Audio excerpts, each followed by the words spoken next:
أعوذ بالله من الشيطان الرجيم. بسم الله الرحمن الرحيم. يا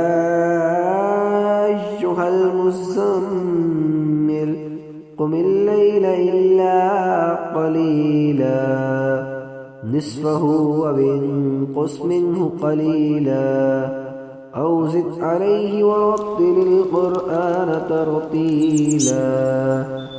إنا سنلقي عليك قولا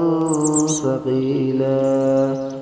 إن ناشئة الليل هي أشد وطئا وأقوم قيلا إن لك في النهار سبحا طويلا واذكر اسم ربك وتبتل إليه تبتيلا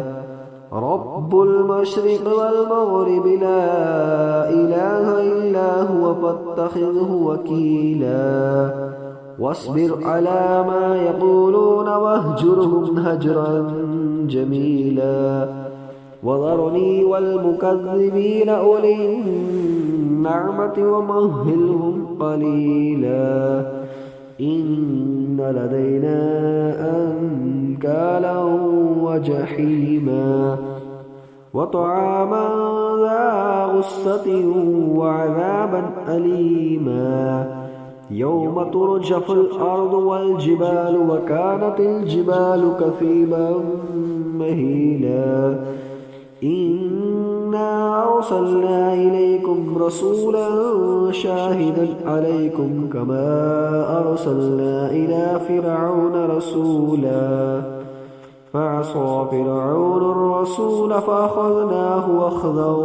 وبيلا فكيف تتقون إن كفرتم يوما يجعل الولدان شيبا السماء منفطر به كان وعده مفعولا إن هذه تذكرة فمن شاء اتخذ إلى ربه سبيلا إن ربك يعلم أنك تقوم أدنى من ثلثي الليل ونصفه وثلثه وطائفة من الذين معك والله يقدر الليل والنهار علم أن لن تحصوه فتاب عليكم فاقرؤوا ما تيسر من القرآن علم أن سيكون منكم مرضى وآخرون يضربون في الأرض يبتغون من فضل الله وآخرون يقاتلون في سبيل الله فاقرؤوا ما تيسر منه وأقيموا الصلاة وآتوا الزكاة وأقرضوا الله قرضا حسنا وما تقدموا لأنفسكم من خير تجدوه عند الله هو خيرا وأعظم أجرا واستغفروا الله